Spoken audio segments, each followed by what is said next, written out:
Good morning. Welcome to Medicine in Space. I love this crowd already. All right. I'm Jennifer Greco, and I'm the space part of this panel. So I have an astronomy background in exoplanets, brown dwarfs, and looking for life on other planets. Interesting. All right. So I'm the space part of this panel, and I'm going to let my panelists handle the medicine half of this panel. So I'm going to go ahead and let them introduce themselves. Okay.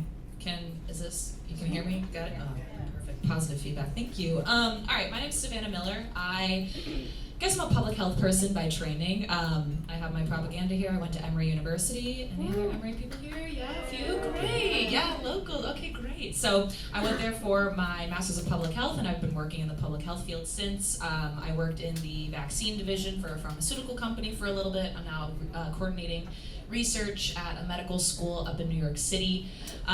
So I'm bringing a little bit of the medicine and public healthy aspect to this panel. Hi, good morning. I'm Dr. Jessica Hebert from Portland, Oregon. I am a faculty member in the Division of Nephrology and Hypertension at Oregon Health and Science University. And I'm also 1/3 of the nerd pop folk super trio, the PDX Broadsides. Oh, you've heard of us. Well, that's weird. We're one of the house bands for Dragon Con as well, so you'll see us on the concourse. We'll be performing at Sulphur X tomorrow night. Be there, it's rad. And we'll be doing a dirty show Sunday night at 10 p.m. Yeah. And I'm Topher Hunter. I'm, PhD bioengineering from Georgia Tech. But other hats I've worn at various times. I was a first responder for 7 years. Also now, since the last 25 years or so, I've been working in the orthopedics industry, in R&D, in surgery, and so we're going to be focusing a lot on traumatology. Hi. We have a lovely EMS personnel over here, genuine EMS. I'm gonna, yeah, that's me. Yeah, none of us are practicing medical professionals in any capacity up here, I don't think. So don't have a heart attack.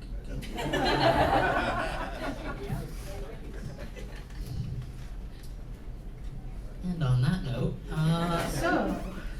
if any of our panelists have anything they'd like to say to begin to talk about medicine in space, they're welcome to start. sorry, my mic's decided it doesn't want to work as a microphone today. It's early. The microphone is still sleeping. That's true. We have a spare mic because there are 5 people, or 5 microphones and 4 this. people. I can do math. It's fine. Math is hard. All right. Well, I am gonna get the panelists started. I know we were planning this panel and they were all emailing me all their notes, and I was like, I am excited to hear you all talk about these things. So, I am gonna open up by letting them have some discussion about what challenges they see in practicing medicine in space, and then we will open up for some audience questions later on. So be thinking about what you might want to ask as they go. So I'm going to let you all get started. What are the challenges of practicing medicine in space, and should we do it? One quick thing was, we really should have talked about it in the chat, but it's useful to divide the conversation roughly into 3 groupings, which is low Earth orbit, cislunar space, and then deep space like Mars, because the challenges are fundamentally driven by communications delays and by transport delays. Imagine, so going into traumatology, imagine you basically have an ambulance, and that is the extent of the care that you will have for this person for the next 15 months. You will have no further care, no further supplies, no further diagnostic resources, because you're on Mars. And it's a 15-month round trip, minimum. So it's useful to break that up a little bit, because obviously some challenges that might be really big deals on Mars, like production, may not be as big a deal if we're just talking about going to the ISS.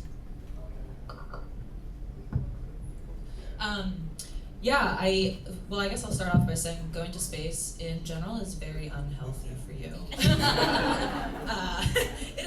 safe place for the human body. And I actually, this is more so expertise from my father's side. My father is an astrophysicist. I did not pick up after him. However, he and I were talking about this actually, about he used to do research in Antarctica, where you would do winter overs, right? Where you'd stay over in Antarctica at one of the bases down there. And he explained how it's kind of similar, environment-wise, to going up into space, and that it's a closed environment, right? Like you're a closed environment, you're talking about like you have the resources that you have, and that's it, right? You have some kind of emergency that you're staying in Antarctica. There's no ER hospital with a bunch of doctors right down the road that you can go to. So you explain that there is like that in of itself, it being a closed system is one of the main things that you have to think about when preparing for medical, not even medical emergencies, but even general medicine, right? And he also talked about how the doctor there in general, right? There's one doctor at the station that he was at in Antarctica. Most days was very bored because if you think about it, right? People are going to space right now, right? We don't have much commercial use of or recreational use of going to space yet. But in general, right, astronauts, they're very physically healthy people, so in general, they're not going to be having much problems. But the one time that something does happen, right, is like you go to the doctor, and he used to explain to me about how the doctor was very excited to see somebody whenever, right? Because most of the time they're not doing anything because everybody's healthy and safe, and it's a closed system, so nobody's being exposed to any outside factors like disease. But in the off chance that somebody, for example, comes in asymptomatic with a disease, it blows through the population staying there, right? So that happened. He told me about how that happened in Antarctica once, where he was sick for weeks because there was just something going around everybody, and so it's basically a feedback loop, right? You're all being exposed to each other all the time. So I think that's an important thing to consider, right? The closed environment that you could, we have examples here on Earth, right, in Antarctica, but it's also something to consider up in space. So using those kind of examples to like inform how we're going to start preparing, putting more people up in space. I have a friend who just finished her second tour in the long dark, is what they call when you overwinter in Antarctica at Pole. They are looking to hire the doctor there right now, actually, for one of the remote outposts that is near Pole. So if you're a doctor and you want to go to pseudo-space, there's a job for you. I like how you divided the atmospheres into low, high, and way out there, and I think of them as what the F. Why? This is an early panel. We have to watch our thing. I said F. It is a letter of the alphabet. The sixth one. Doctor. I know your doctor's not in Grammaticy or whatever, but so. Anyway, I totally agree that we've got this isolated, closed system, but I also think about what is it like to be out there and have all these changes on your body. So my work is in the intersection of renal and reproductive physiology. What is it like to have a baby in space? Does that work? The answer may surprise you. Page 6. We'll get into it, but the answer is holy hell. This is why we need artificial gravity systems, because our bodies are designed over years and years and years to live in certain environments, which is why when you do silly things like, I don't know, live on top of a mountain, you get preeclampsia, because our bodies aren't fully adapted to do that. So there are like those microenvironments on Earth that help us understand better what living in space might be like, and I think about those applications on the human body in that way. Yeah, there's little things like if you get a cut and you're bleeding, okay? I mean, you can look at some sci-fi movies that have tried to have blobs of blood floating around, but that's a lot more than just a blob of blood that's inconvenient, right? It gets into electronics in the ISS and the entire system goes down. You've got the blood doesn't tend to drain away from the site, so you have no visibility. So if you've got a major bleeder, you can't actually see where to clamp it off. You can't see where to suture because there's a giant blob of blood there, and every time you suction it off, another blob of blood forms. So, really, really simple things on Earth become incredibly hard in these environments. And I pulled up a couple of fun statistics. So, if on Earth, if you are injured and you make it to an ALS or a BLS unit, so an ambulance of various types, if they can get you into their midst, you have an 85% chance of surviving. If you make it to the emergency department alive, you have a 93% chance of surviving. Emergency medicine is really good on Earth. And yet, now you're talking about being maybe even just cislunar, where you've got days to get back, and you've got very limited capacity, and you have untrained individuals who are in a high stress environment, and it's gonna go south, and it's gonna go south fast, and it's gonna go south badly. And then you have the problem, say you're in a Martian environment, you now got a dead body on the ship. What do you do with it? You've got people who are now experiencing PTSD, and they've got months to get home. How do you help these people?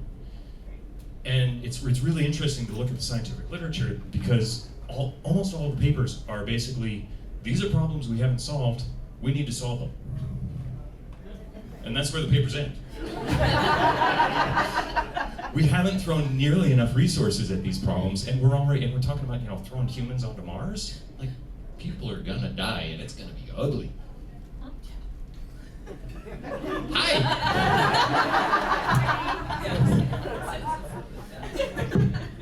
Didn't we say that, this wasn't the adult show? Bring out the blood.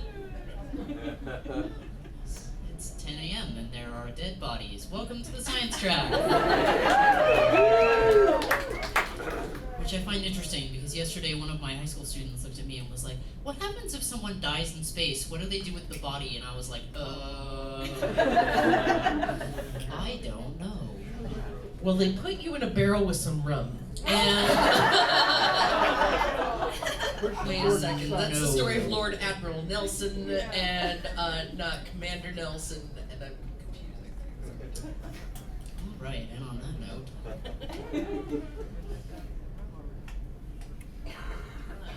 You have more. All right, I was going to ask you a question, but I'm going to let her go. They might answer my question. No, go ahead. What did you have? We're talking about, traumatology, right? Like we're talking about that, like something crazy happens in space. But it's also important to consider just the environment that you're in, right? Like, we're all being exposed to things that might be stressing us out, that might be impacting our diet, our nutrition, our, chronic conditions. Those are also things to consider up in space, right? I feel like this is kind of, I have lots of papers, so if you guys are like, I want to see the read receipts, I have these. So you want to look at these after.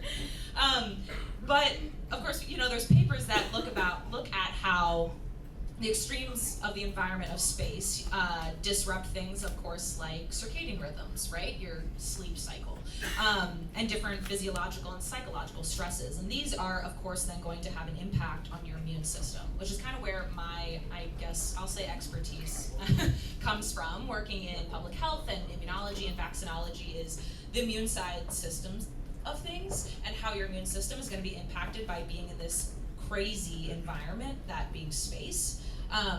But I really feel like it's going to probably answer questions that you have, so I'm going to put a pin in it. I really feel like. We kind of talked about this already with a little bit of what Topher was talking about with the traumatology, but I'm just curious, could you give some examples of, let's say you're practicing medicine in space, what might be some examples of, when Earth medicine really wouldn't work the way it does on Earth? And, what problems might result from that? No. I will never stop. That is not a problem. No, you got it. One fun one that we have researched a bit is CPR. Right? Normal CPR, you kneel over the patient, you're using your core muscles, you're providing compression. How do you do that when don't have gravity to help you? So they in both parabolic flights, where they have the 707 that goes up and does this big dive, and they get the brief few minutes of microgravity. And they've also done some experiments on the shuttle on how best to do CPR in those environments. And so basically there is a method, and there are two preferred methods. One is this is going to be fun, the modified bear hug, which is go behind the patient and go, but that's that's all upper body, which are comparatively very weak muscles. Sorry, and if any of your gym bros, sorry, those are comparatively weak muscles. The other method is if the cabin is the right size, to place the patient on one wall of the cabin, and you plant your feet on the other wall, and you do a handstand. Those are determined to be the best methods, but both of them are about, at best, 50%. They get 50% as good compression as terrestrial standard CPR. So even just a cardiac arrest in space is going to be really, really tough. I think there's a comment. I see hands. We are going to take questions at the end, so I would say write them down, but I don't know if you have any papers. So like mention me, write it down, and I will have time for Use the Q&A at phone, end. it's not going to beep. Just to kind of dovetail off of that, people don't usually think of the kidney as a cardiovascular organ, but it absolutely is.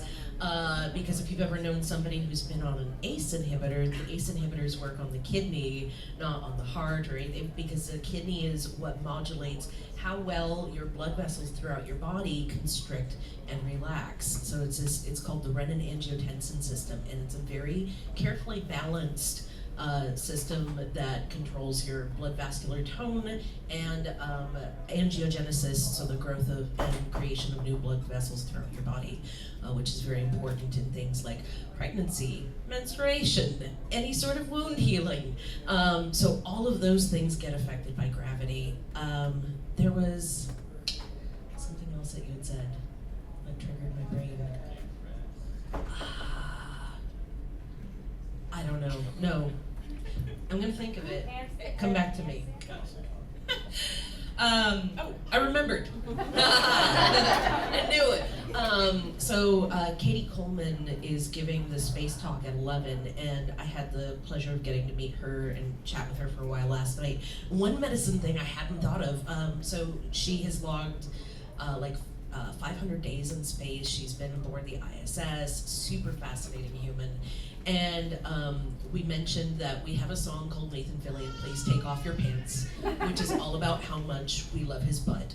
And she said, oh, you have to visit the Butt Museum at NASA. And I said, excuse me? I mean, yes, but what? But what? And she said, there's this Russian guy with a long beard who comes in and says, yes, sit in the chair. And he makes a mold of all the astronauts' butts for the chairs to take them up, and then he makes them a little bigger and a little taller because you're going to be taller when you come back from space. So body mapping for personalized medicine, which is becoming more and more common here on Earth, is a little bit more difficult in space when your body proportions are changing in ways that we hadn't necessarily prepared for in adults. And on the note of, personalized medicine goes into also the immune system. So I guess, here's a question. How many of you have heard of chickenpox? Have you had chickenpox? Yeah, I'm sorry. What about herpes? You guys heard of herpes? Have you heard of it? You don't have to say it. What have you heard of herpes? Okay, great. Don't worry, about 90% of humans on this earth have some sort of herpes virus in their body already. So if you don't think you have it, you probably do.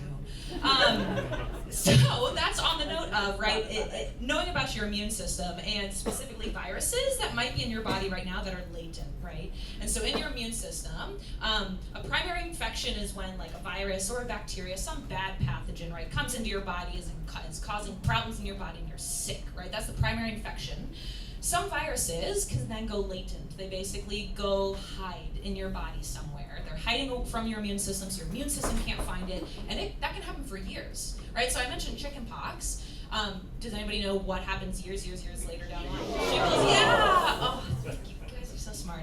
Shingles, right? And so shingles is what is the disease, what's happening in your body when the varicella zoster virus, when you got it, I don't know, when you were like 2, 3, however old you were, latent, and then it becomes reactivated, right? And it'll become reactivated for various things over time. Usually it's with age and when your immune system is starting to be getting suppressed, not working as well. That's why it's recommended you get your shingles vaccine, right? When you're 50s, 60s, right? However, space environments has been proven to reactivate these viruses, right? You can be a healthy 30-year-old astronaut going up into space. You have a latent infection. You have that herpes virus, right? Or the varicella zoster virus causes these things, right? The VZV. It's in your body. It's latent. But then you go up into space and you're more than normal stressed out, right? And so then you can then have a reactivation of this virus and have an infection, right? Some of the studies that I have too is it is showing that more than like half the astronauts that come back have had a reactivation of a herpes virus in their system, right? Because again, majority of us have this virus in our system. It's latent. So this is a concern too, because when it becomes reactivated, it can also become infectious again, right? So you can infect people. You might be okay. You might be a 30-year-old healthy astronaut and not have any symptoms, right? But then you can come back on Earth and then say give it to somebody who is immunocompromised, right? So there's a concern that we have to take into consideration of like, we got to make sure not only are they a normal, healthy adult, but can we figure out if they have a latent virus infection? What can we do to prevent that, right? Like vaccines, of course. Unfortunately, though, for the other herpes viruses, we of course have the chickenpox vaccine and shingles, right? Shingrix, if you want to get your shingles vaccine, you can. But for all the other herpes viruses out there, we don't have a vaccine for that. That's why there is over 90% of people on this earth that have a virus or a herpes virus in their body, right? So this is something too to like take into consideration of even like personalized medicine is figuring out what your immune system, what might be hiding in your immune system, right? And what might happen when you go up into space and then come back down. Why wasn't that in The Martian? I would have really liked to see Matt Damon getting in contact and saying, I'm really itchy. This is a 10 a.m. panel.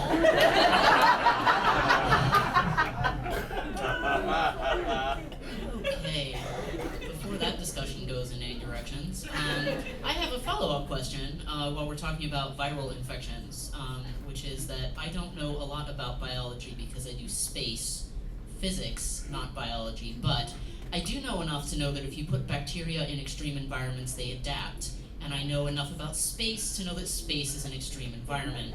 So, I imagine that there might be some issues that could come from this, and I'm curious, like, what happens with microbiology in space? If I put bacteria in space, do I have to be worried about, like, space superinfections or things like that? Like, what actually happens here? So one of the other hats I didn't mention is that for the last 10 years, 15 years, I've been working in microbiology of orthopedic surgery, so infections around orthopedic surgery. And yeah, like the microbiome, so this cluster and distribution of species of microbes that's on the ISS right now is weird as F. Sixth letter of the alphabet. F is a very strange letter indeed. Yeah, there are strains of bacteria on the ISS that are dominant that we just barely ever see here on Earth, or that we just see in regular, routine little things. Serratia marcescens, which is the bacterial species that actually causes bleeding statues, because it will deposit colonies and the colonies secrete a red dye. And the Serratia really likes to grow on certain stones, and so it causes this red dye streaking on the faces of statues. Serratia is all over the place on the ISS, and it's on Earth it's an extremely rare pathogen, but up there, somebody's gonna get it. And the other thing that's a little bit distant, but is that because you can't really clean the systems very well, you get some really interesting bacterial biofilm growths, which is when bacteria can deposit the slime layer that protects them, and it's built up like inside of a pipe. You get that slime structure inside your fish tank. You get the slime. That's all biofilm. And about 8 years ago, we almost lost an astronaut on an EVA because the water lines, the cooling lines in their suit, had become fouled by a biofilm, and the water started to back up and started to flood into their helmet. Well, of course, it doesn't just creep up because there's no gravity, so they got droplets of water, and like you could get a couple of droplets and drown. They had to urgently pull that astronaut back into the ISS, and they were able to get them out of the suit, and everything was fine. But yeah, bacteriology up there is wild. Do you do any work with archaea? No, because archaea don't really form biofilm readily. Okay. And they're not fair enough. pathogens. So, for those of you who don't know what archaea are, they're kind of a third kingdom. They are, they're unicellular like prokaryotes, like bacteria, but they have transcriptional and translational mechanics like eukaryotes, like us. And they're largely extremophiles. So they, you find them places like very salty lakes, the Dead Sea, near volcanic vents. One of my favorites lives near the volcanic vents in an island off the coast of Italy, and it's called Pyrococcus furiosus, which means flaming fast fireberry. And it is actually cultured at Portland State University in their Center for Extreme Environments, where they study what life is going to be like in extreme conditions like space. And I think perhaps among the first life that we're going to find on another planet, I posit, is probably going to be an archaea-like extremophile, something that, you know, can grow without needing necessarily an Earth-like environment. So they probably are all over the ISS, and we may or may not be testing for them. Yeah. So I currently work in antibiotic resistance, which I don't know about you, but that shiz scares me. Good job. But it's scary, right? I mean, here on Earth it's scary, but it's very scary up in space as well. Because we've already seen that bacteria going up in space can become more resistant to antibiotics. And treating antibiotic resistance, like you get a bacteria that has antibiotic resistance, cannot be as simple as just taking some antibiotics. I'm sure many of you have had a bacterial infection before. You're prescribed some antibiotics, you take it for like 10 to 14 days, and you get rid of the whatever bacteria you had in your system, right? Like that's when everything is working great. But this consideration that bacteria can become quickly resistant to antibiotics in microgravity and things like that because there's these extreme environments is very concerning, because the treatment for antibiotic resistance, it's really hard because I'm trying to let's see if I can explain this without going into a deep lecture about antibiotic resistance. So I work in tuberculosis, right? And tuberculosis in of itself is really hard to treat. Because if you take this bacteria and you only treat it with one antibiotic, you might kill off a lot of those bacteria in your body, but some of those bacteria in your body might have a mutation that makes it resistant to that one antibiotic that you're taking. So while you're killing all the other bacteria, like the individual bacteria in your body, the tuberculosis bacteria in your body, right? Majority of them are gonna die, but the ones that have the resistant mutation are gonna stay in your body and then keep replicating, which means you're gonna have even more and more of that resistant bacteria grow in your body, to a point where your entire infection is completely resistant to the antibiotic you had started taking, right? And so that's why with a lot of bacterial infections, you might be prescribed multiple antibiotics to prevent this from happening, right? So you might have 3 different antibiotics. So that one antibiotic didn't kill off all of those bacteria that had a mutation to that antibiotic. Luckily, you're taking 2 others that do kill it off, right? 2 other antibiotics. But this is a concern when we're thinking about, okay, going up in space and they're starting to increase their resistance to antibiotics, and we don't even know how. How are we going to treat that, right? It's not as simple as just prescribing a few different types of antibiotics to somebody to treat that bacterial infection. So that's what's really scary to me, too, when it comes to antibiotic resistance, and it being already proven that bacteria become more resistant to antibiotics, to things that are supposed to kill them, but they're developing these mutations against that. So yeah, it's very scary. And when you're prescribed antibiotics, how much of it should you take? All of it. All of it. I love those all of your antibiotics. Even if you're like, oh, I just want pill, take it, please. This has been your health education lecture on Science Today. Thank you. Welcome to Medicine in Space! Thank you for attending our morning public service announcement. I have one more question before we open up for some audience Q&A, and I don't know whether you'll Well, we'll see what you do with this. Are there new technologies that are being developed, or technologies that you wish we would develop that might help with this in future space missions? Like, what do you wish we would develop or are currently developing that might help with some of these problems? I wish we would develop more affordable housing here on Earth so we didn't have to worry about populating another planet. Then I wouldn't have to worry about how the hell to keep you pregnant in space. Heck, the 9th letter of the alphabet. Okay, but I'm already in space. What technology will help me now that I'm there? What mistake did you make? I think there's, as in many things in traumatology, a lot of it is led by the Department of Defense. There's a lot of really interesting innovation going on there for battlefields and combat injuries. There's a brand new device just cleared about 2 weeks ago that seems to have a lot of promise for rapidly arresting large bleeders. So yeah, we desperately need to find better ways to keep people stable and alive for an extended period of time after a traumatic injury.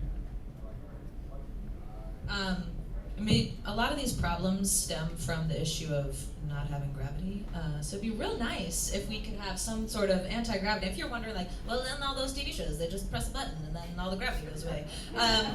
Unfortunately, that is not real life. And you're more of this is not my expertise. You'd probably be able to talk about this better. But like the issue in creating gravity, like artificial gravity, essentially is like you need a big enough centripetal force. You guys ever been on that not a roller coaster, but you go to a fair and it's like a spinning thing, yeah, and then you like it spins really fast and you're stuck on it, right? Yeah. So essentially, what we need is like that, but even bigger for up in space.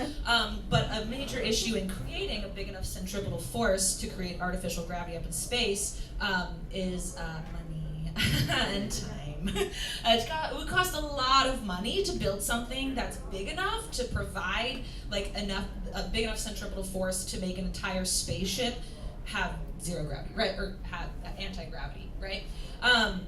So that would be great technology to have. It's just very, very not realistic to have right now, unfortunately. Outside of technology, though, what we are working on right now is there's actually a few residencies, right? So if you go to medical school and then you do more training through residency afterwards, there's a few aerospace medicine residencies out there.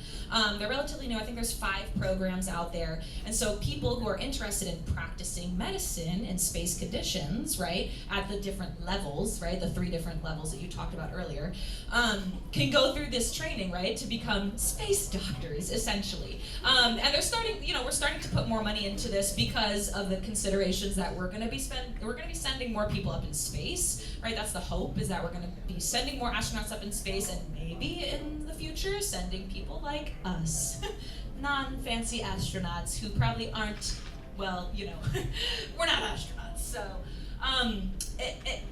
having people who are trained to address all of the issues that we talked about earlier ahead of time, right? Having that before, not as a reactive thing after we send people to space, but like having that ahead of time and having professionals trained in this type of medicine is also going to be really important. So that's what we're working on right now. Like those are actual residency programs that, prospective doctors can go to and be trained in. One thing I know is developing, and I wish would develop faster, is antioxidants and the way that we take care of, so if you get oxidative stress to a cell in your body, usually there's a million ways you can get that, but in space we're talking largely about ionizing radiation and changes in oxygen pressure. You get oxidative stress, antioxidants help combat that. Your body makes some antioxidants in order to do that, but we need better ones and ones that can more effectively repair cellular damage so that we can return to a healthy state. So I think that would be one of the next big medical steps towards sustaining life in space. I really don't have anything to add to that description of how to make artificial gravity. That's how I would have explained it. One of my big bugaboos. Maybe I did learn something from my dad. Nice job. One of my bugaboos on that, especially in movies occasionally is like you see these wheel ships and they'll have centrifuges, Uh-huh. and you sit down and you do the math. I think The Martian was particularly bad for it because you do the math real quick and you're like, okay, they're gonna have 1 G at the soles of their shoe, but they're gonna have about 0.8 G at the top of their heads, so they're gonna be going, whoa, they're drunk constantly. Yeah, you went to space. I think you have to be a little drunk. And that math is why no one likes watching sci-fi movies with me. Well, they do, and then they watch me twitch the whole time. It's fine. Science versus movies. Yes, for more on that, when is Science versus Movies? Sunday night? Sunday at 10, we will make our scientists watch movies with terrible science, and you can watch them on Twitch. I have been on that panel. It was an I'm sorry. experience. Just blood flow wise, if it was 0.8 gravity here, and Yeah, no, there's lots of your problems. ankles would be as big as your head. I can't get over that. That's great. Yep. Yeah, I mean, I would add, if I put my astrophysicist hat on there for a second, space travel technology would be really big here too, right? Because we're talking about practicing medicine with like no resources, because everything you put in space you have to strap to a rocket and shoot up into space, and weight's the whole thing, and the more you're carrying, the more rocket fuel you need, and it's tricky. And if we developed any of those technologies so we could take more resources up, even, I imagine that would be helpful. And you know, you look at Star Trek and they have this wonderful, well-outfitted spaceship infirmary because they can send a spaceship that big up into space. That would solve a lot of problems, I would think. So, faster than light space travel would be great. Any of you want to work on that? That'd be cool. Okay, we are going to open up for some audience Q&A now, and I know, ooh, lots of hands. Okay, do I have a volunteer who can run a mic? Awesome. All right, so put your hand up nice and high, and if you would eat the mic, please, so everyone can hear you. Basically, rest it on your chin and angle it up towards your lips. Go for it. Pick one.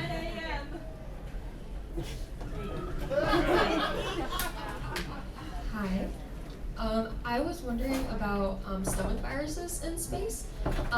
What would happen if an astronaut went up there and got a stomach virus, and they get people with severe stomach viruses throw up a lot and lose a lot of fluids and are usually dehydrated. And so how do you replenish those fluids? Because I know sometimes that requires an IV. So how would that work? Well, I guess I'm just thinking of someone like vomiting in space now. That'd be horrible. In space, yeah. We call it emesis. If we have a problem with vomit, I have no idea. Eat the mic. I'll first start by saying that luckily we have systems in place in which before people go up into space we quarantine them. So in theory, a lot of stomach viruses work through your system pretty quickly, and so in theory we would know that you have a stomach virus and you get rid of it before you go up in space.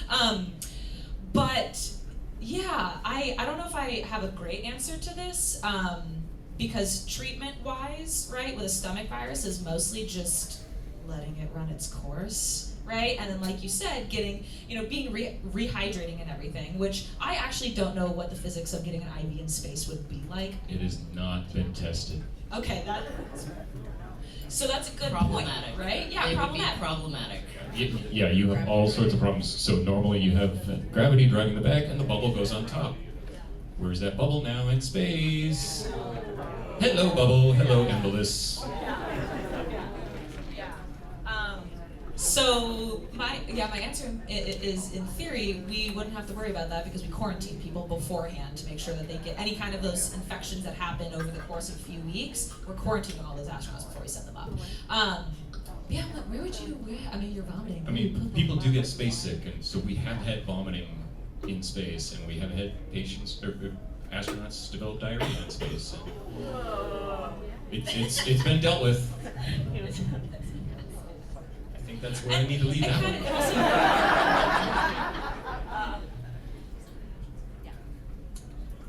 Next question? Hi. My question is a little bit less gross. I'm a orthopedic surgeon. I subspecialize in hand and microvascular surgery. So my question for the panel is, has anybody ever looked at fracture care in a zero-G setting? Because as you know, for like fracture management, a lot of times gravity plays a big role, right? Has to be a certain stress and strain environment at the fracture site. Has anybody experienced a fracture in outer space? Oh yeah, there have been fractures because the bones weaken. Okay. Yeah, and they've also had incidents where people have returned from space and been more prone to fractures because the bones have weakened.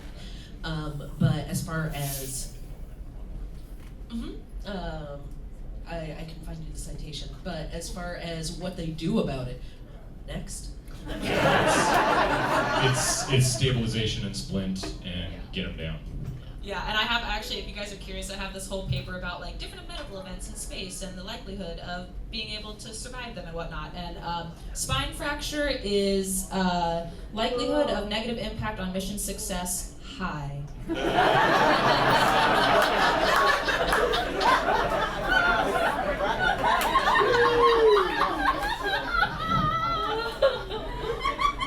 Come up after. Once we can all breathe again, next question. Do we have any idea of like the absorption rate of medications in space? Like, does it absorb quicker, slower? Is the half-life affected of any medications, like long-term or anything like that when they're taken in space? Yeah, it all depends on what the medication is and the mechanism of action. So we were talking about microbiomes changing, not just around people, but also inside people. And that changes absorption in the gut, because you've got all sorts of different aerobic and anaerobic, so that's with and without oxygen, bacteria in different parts of your gut, so that could change the absorption of medications for sure. Also states of hydration change your absorption of medication. So yeah, we don't know how necessarily the pharmacology of that would work. Thank you. The bad thing is that it's hard to test in humans, right? There have been, so they do some low and micro G tests in rats for different things, but I can't cite anything offhand about pharmacology, unfortunately. But PubMed, for anything we say, don't Google it. No. If you haven't used PubMed before, it's a great resource, and just enter in anything you want, and a scientific paper will come up. Read with a grain of salt, but yeah, there's a lot of great resources there if you would like to get some actual science reviews and information. Hi, I have a two-tier question. Well, anyway, so Frank Rubio, he came back. He was there for more than a year. He's saying that it's better now for the recovery in terms of the bone density. I don't know, they're doing like a whole new program that is giving good results, so at least they're doing that. And my actual question is, what's your personal opinion on the Polaris Dawn mission? Where we're getting these doctors out there a little bit higher than the ISS, and they're doing a bunch of experiments on themselves, radiation and So the Polaris Dawn is a Dragon expedition that's going up soon, theoretically, and it's going to actually normal orbits are either roughly equatorial, so you're going kind of over the equator, or you're going at some angle to that. They're going at almost a right angle, so they're trying to go almost pole. It's an orbit that's very uncommon, partly because the physics of getting into that orbit is really challenging. But the way the radiation belts around the planet go, that means they're going to go into spaces where they have very poor protection against radiation. So I'm not volunteering for that one. And that's about all I can say. A lot of medicine has been done on testing has been done on men, and so a lot of what we know, particularly about cardiovascular medicine, has been done on studies of millions of men. And what we know about the physiology female physiology affected by radiation in space is more limited. But one of the big concerns is if you are young and healthy and premenopausal and you want to go to space and you get exposed to radiation, you are born with the same number of oocytes or eggs as you will have for your entire life.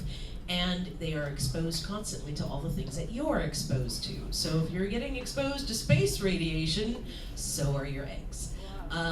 And it doesn't matter if you're not getting pregnant in space. If you get pregnant when you come back to Earth, that could affect your pregnancy.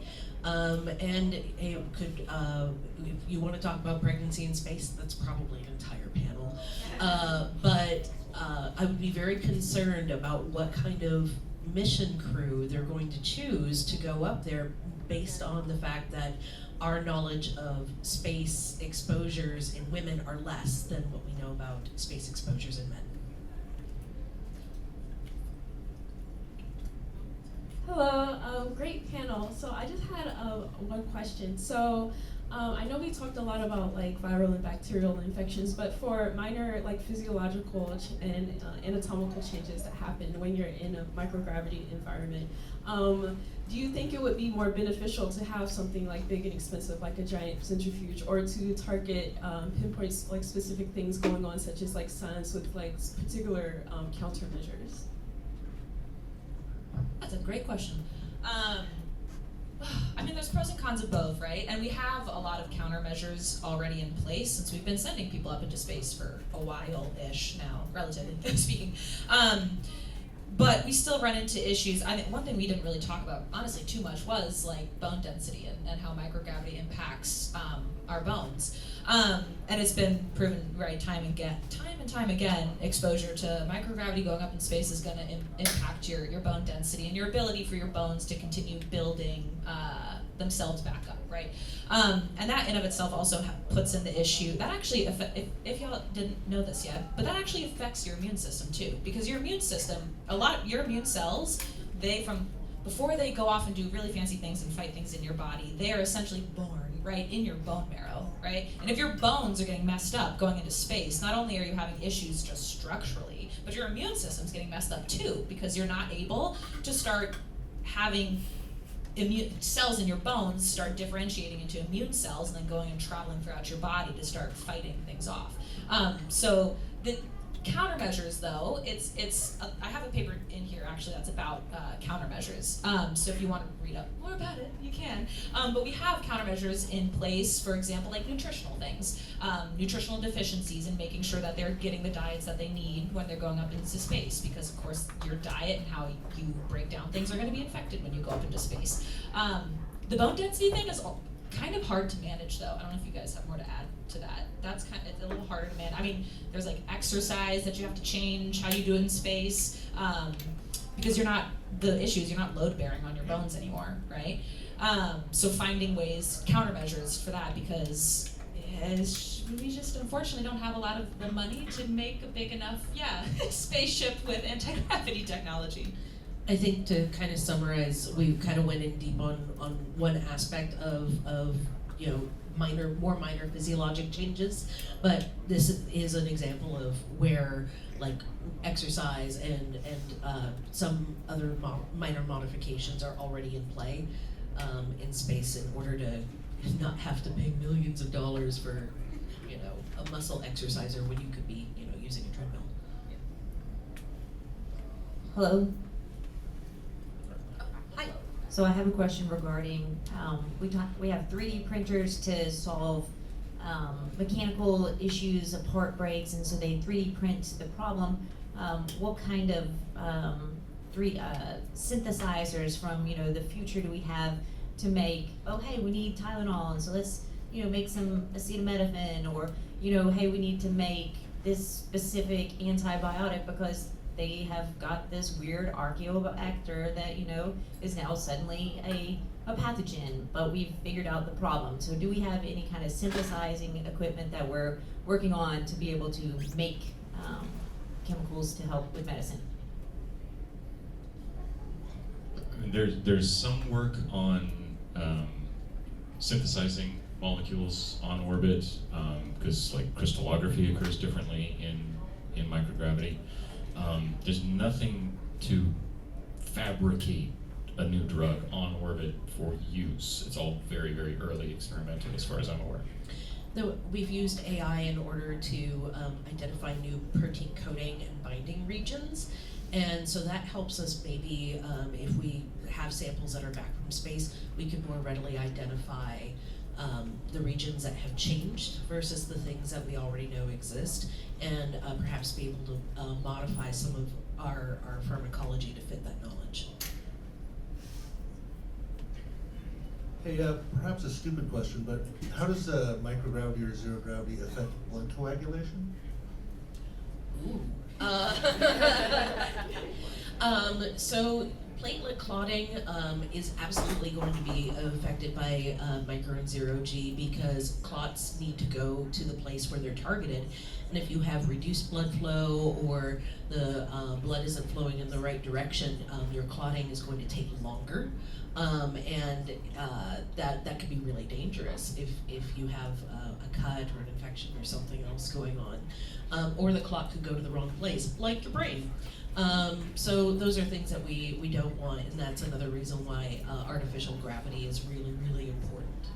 Yeah, there was an interesting study on, they were doing ultrasound of the jugular vein of astronauts who returned, and something like, I think it was about, I was trying to pull up the article real quick, but something like 30% of the astronauts they looked at had a clot in the jugular, and they had signs of a reversal. So these astronauts were potentially minutes away from a pulmonary embolism, but they just didn't have one. It's in your bloodstream. Yeah.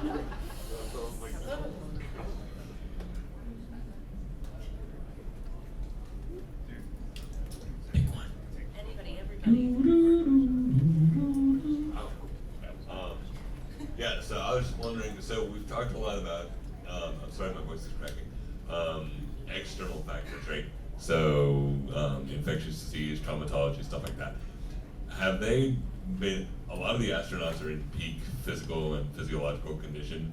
Have they been able to do any research on like vascular insufficiency, GI motility issues, connective tissue disorders, like fluid and electrolyte imbalances, stuff that goes wrong for huge numbers of us here, and how that would affect space travel for not athletes? There are a number of, again, rat studies, and I think non-human primate studies that have been simulated here on some of those conditions. So I'm thinking vascular insufficiency is actually one of them that has been studied. So there are a lot of papers about this is what that potentially looks like. And vascular insufficiency in some ways would be benefited by micro-G because it releases the blood from your legs. Unfortunately, it goes other places. So yeah, there's a number of papers that have been done about that in animal models, though not necessarily yet in humans. And it kind of brings up a good point of, like if we're considering sending people up into space that are not these peak physical form humans, right? And just lay people like myself.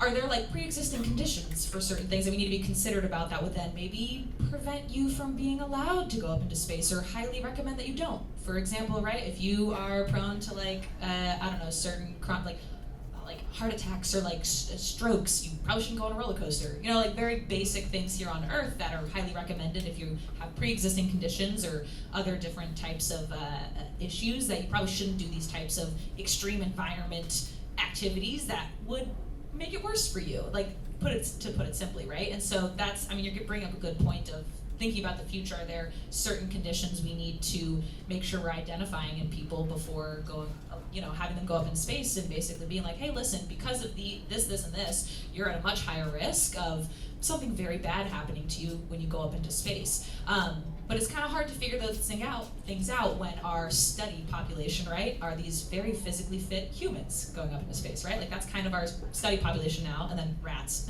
which are great model organisms. Mice are great model organisms, but they're also not humans. Okay, great. Are we?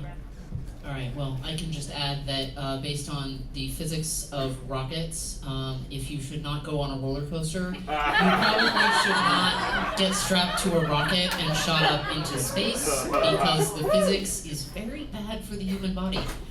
If you want to go to space, we should, space equity. Let's find a way to get you to go to space, but I think we do have to think about it's safety first. Nobody wants to deal with space vomit.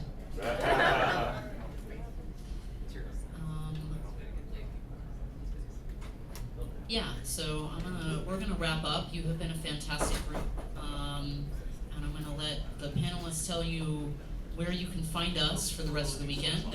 So you can find me Sunday on Explain Science to Kids and Non-Specialists and Careers in Science and Year in Science, and on Monday at Citizen Science, and on Twitter, or X as it's now called, at AstroGrecoJ. This evening at 5:30, I'm going to be on the Recreational Drugs as Therapeutic Drugs panel. That's 5:30 p.m., so I feel like we might be, that's not a 10 a.m. panel. And then on Saturday tomorrow, I'll also be speaking on the Dune panel, The Science of Arrakis. So if you wanted to know more about the life cycle of sandworms, I will enlighten you. I'll be on 4 p.m. Science at Big and Small Scales, and then I'll be on the concourse stage in the Hyatt at 7 p.m. singing songs about science and space and Shakespeare and things that don't start with S. Tomorrow at Solve for X at 10 p.m. with the PDX Broadsides, and then our Dirty Show Sunday in the Hyatt at 10 p.m. You can find the PDX Broadsides everywhere but X because screw X. Punch Nazis. And I will be in a little while in here on What Wine Goes With My Science. Followed by, dear Lord, Surviving the Fallout Universe this afternoon, The Science of Silo this afternoon. This evening, The Mating Habits of Kaiju and Other Fantasy Creatures. That will be a rated R panel. Then tomorrow we need Star Wars medical droids now. Sunday, STEM advances in cosplay, and Monday, the science of music back in here because I like to be busy. Thank you everybody so much.